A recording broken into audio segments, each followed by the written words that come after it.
Long before Sydney became one of the world's most recognizable cities, this harbor belonged to nature.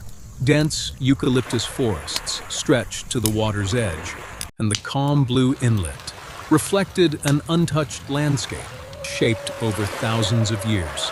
Aboriginal communities lived alongside these shores, traveling by canoe, gathering food from the sea, and passing knowledge through generations.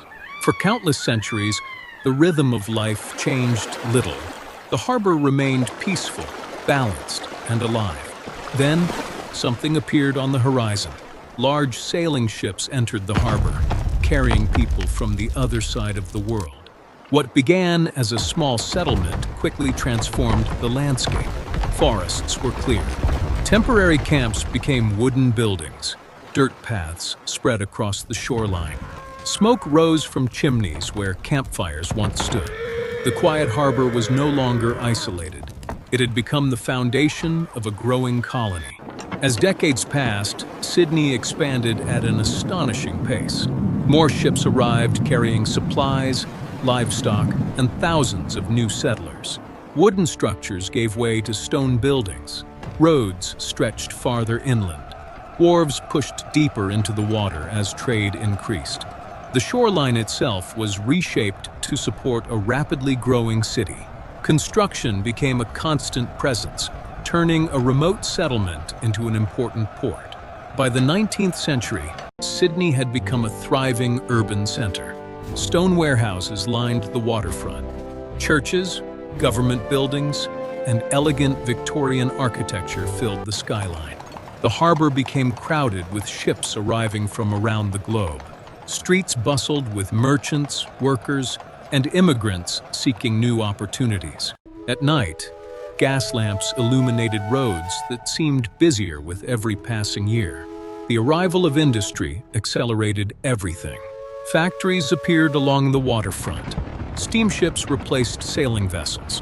Electric lights extended activity far beyond sunset. What had once been a quiet harbor evolved into a city driven by trade, innovation, and ambition. Then came one of the most ambitious engineering projects in Australian history. Steel towers rose above the harbor as workers assembled. What would become the Sydney Harbour Bridge? Year after year, enormous sections of steel stretched farther across the water until the Great Arch finally connected. The bridge instantly transformed the skyline and became a symbol of Sydney itself. The city continued to evolve. Cars replaced horses. Modern office buildings climbed higher into the sky. Ferries crossed the harbor below, while airplanes occasionally passed overhead. Sydney had entered a new era of growth and prosperity, but another landmark was about to redefine the city forever. Beside the harbor, an unusual structure slowly emerged. Massive concrete shells rose from a construction site, gradually taking the shape of the Sydney Opera House. When its iconic white sails were finally completed, Sydney gained one of the most recognizable buildings on Earth. Together, the Harbour Bridge and Opera House became the face of the city. The decades that followed brought even more change. Glass skyscrapers rose behind the harbor. Construction cranes became a permanent part of the skyline. Tourists arrived from every corner of the world. Ferries, cruise ships, and millions of people filled the waterfront with constant activity.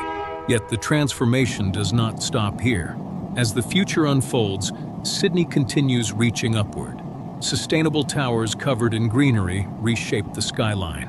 Clean energy powers advanced transportation systems. New technologies blend with historic landmarks that have stood for generations. The harbor remains the heart of the city, connecting its past, present, and future. Through every transformation, one thing remains unchanged. The same waters that once carried Aboriginal canoes now reflect a global metropolis. Sydney continues to evolve, but the spirit of the harbor endures, linking thousands of years of history into a single, unforgettable view.